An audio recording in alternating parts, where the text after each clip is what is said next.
సంవత్సర ఉత్తరాయణ చైత్రమాస శుక్లపక్ష శ్రేష్ఠి. ఈరోజు మంగళవారం, రోహిణీ నక్షత్రం.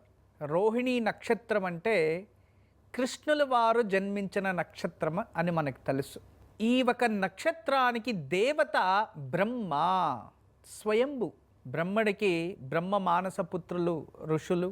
ఈ ఒక నక్షత్రంలో మనం విశేషంగా బ్రహ్మ నామస్మరణమే చెయ్యాలి. దీనివలన జ్ఞానము, భవిష్యత్తు, సత్య మార్గము మరియు మనకి ఏదైతే కావాలో అవి మన దగ్గరికి వస్తాయి. మనకి ప్రాప్తించాల్సినవి మనము ప్రయత్నిస్తూ ఉంటే దాంట్లో ప్రతిఫలాలు త్వరగా లభిస్తాయి. అటువంటి దివ్యమైన నక్షత్రం. ఈ నక్షత్రంలో కృష్ణుడు జన్మించారు. మహాభారతంలో భీముడు కూడా ఇదే నక్షత్రంలోనే జన్మించింది. భీముడు ఎలా ఉంటాడు చూడ్డానికి, కృష్ణుడు ఎలా ఉంటాడు చూడ్డానికి. చూడండి, ఎప్పుడు కూడా నక్షత్రంలో జన్మించిన వాళ్ళు ఒకే విధానంగా ఉండాలి అని ఏం లేదు.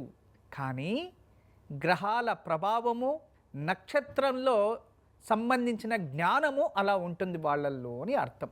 కానీ జీవన శైలి అనేది మనము ఎలా దారిని ఎన్నుకుంటామో అవి మనకి ప్రాప్తిస్తూ ఉంటాయి.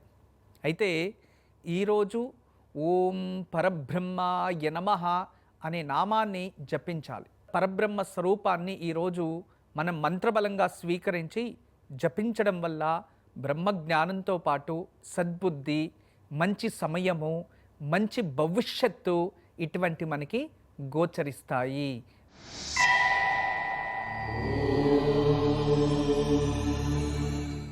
ఓం పరబ్రహ్మాయ నమః.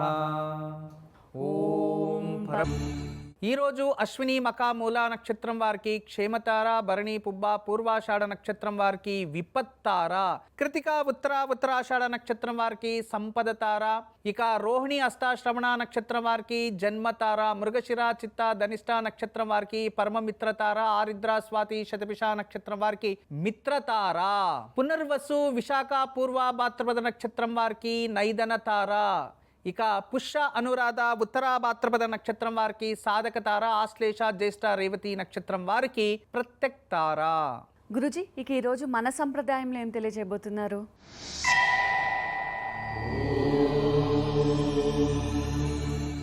మన సంప్రదాయంలో చాలా విశేషత అనేది గొప్పవాళ్ళు ఇచ్చారు. మన సంప్రదాయాల్ని మనం పాటిస్తూ ఉంటే మనం గురువుల్ని, భవిష్యత్ వాణి చెప్పే వాళ్ళని, భవిష్యత్కారుల్ని వెదికే అవసరం లే.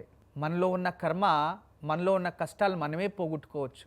అన్ని సంప్రదాయాలు గొప్పవాళ్ళు ఇచ్చారు. మీ భర్త అదృష్టవంతుడు అవ్వాలి అంటే, మీ ఇంట్లో మీ పుత్రుడు అదృష్టవంతుడు అవ్వాలి అంటే, మీ ఇంట్లో ఉన్నవారు ఎవరైనా సరే మగవాళ్ళు ఆర్థికంగా, విద్యావంతంగా, జ్ఞానవంతులు, అన్ని విధాలుగా వాళ్ళు అభివృద్ధి చెందాలి అంటే ఆ ఇంట్లో ఉన్న గృహిణి భర్త కోసం కానీ పుత్రుల కోసం ఆవిడ చేతిలోనే సగం దేవుడు చేతిలో పెట్టాడు. ఏంటి అంటే రోజు ఉదయాన్నే లేచి ఏమి ఆహారం తినడానికి ముందే నీరు తాగొచ్చు, ఆహారం సేవించడానికి ముందే స్నానం చేసి తులసి చెట్టు దగ్గర దీపం పెట్టి తులసి పూజ చేస్తూ ఉంటే ఎంత పరమ దారిద్రుడైనా శ్రీమంతుడైపోతాడు భర్త, ఎంత అవిద్యావంతుడైనా బుద్ధివంతుడైపోతాడు కొడుకు. ఇది స్త్రీల చేతిలోనే భగవంతుడు పెట్టాడు.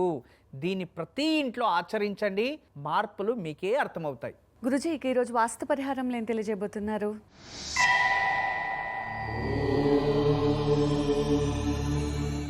మనకి విశ్వకర్మ వాస్తు అనే ఒక సంస్కృత పుస్తకంలో యంత్రస్థాపన అనేది ఒక క్రియ ఇచ్చాడు. అంటే భూ యంత్రస్థాపన, యంత్రస్థాపన అని. అందులో ఒక విశేషంగా ఇన్ని ఇంచులకి ఇంతే ఉండాలి, ఇదే విధానంగా ఉండాలి, ఒక సైంటిఫిక్ ఇచ్చాడు. దాని ప్రకారమే మన శ్రీవాస్తు యంత్రం కూడా ఉంటుంది. అటువంటి వాటివి ప్రతి ఇంట్లో ఉంటే చాలా మంచిది. అది ఎవరైనా కూడా, ఎంతోమంది బ్రాహ్మణ, క్షత్రియ, శూద్ర, వైశ్య అనే భేదభావం లేకుండా అవి భూస్థాపన చేయొచ్చు, ఇంట్లో అలంకరించవచ్చు.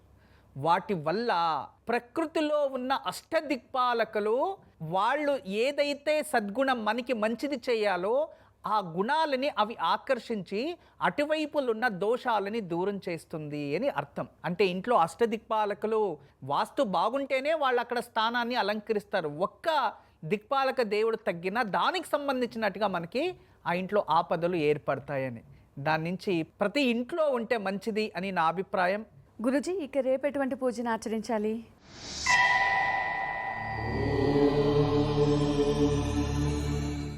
ఎవరికైతే సంతానం కోరుకుంటున్నారో, సంతానం కోసం ప్రార్థిస్తున్నారో, సంతానం కావాలి అనుకుంటారో వాళ్ళు రేపు ఉదయాన్నే ఒక రావి చెంబులో కాస్త కుంకుమం పోసి అందులో తులసి దళం వేసి దాని చేతిలో పట్టుకొని సూర్యాష్టకాన్ని చదివి తర్వాత సూర్యున్ని ప్రార్థించి, స్వామి నాకు సత్సంతానం ప్రాప్తించాలి అని కోరుకుంటూ ఆ నీరుని తులసి చెట్టుకి లేదా సూర్యునికి సూర్యదేవాయ నమః అంటూ అర్ఘ్యాన్ని వదిలేయండి. ఇలా రేపు స్త్రీ ఆచరిస్తే ఖచ్చితంగా మీకు సత్సంతానం ప్రాప్తిస్తుంది త్వరలోనే. ఇది ప్రతి ఒక్కరు ఆచరించండి, చాలా శుభం. ఇది రేపు తప్పకుండా ఆచరించండి. మరియు సంతాన సప్తమిని ఎలా ఆచరించాలనేది రేపు వచ్చే కార్యక్రమంలో మీకు తెలియచేస్తా. గురుజీ, ఇక ఈరోజు యోగక్షేమంలో ఏం తెలియజేయబోతున్నారు?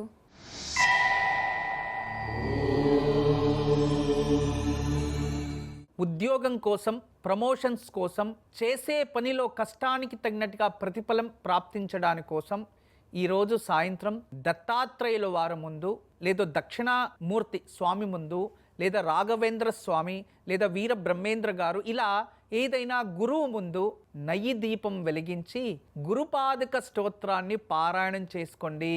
మరియు పసుపు రంగు పుష్పాలతో గురువుకి అర్చించడం వలన ఈరోజు మీకు కష్టానికి తగినట్టుగా ప్రతిఫలం ప్రాప్తిస్తుంది. ఉద్యోగ ప్రాప్తికి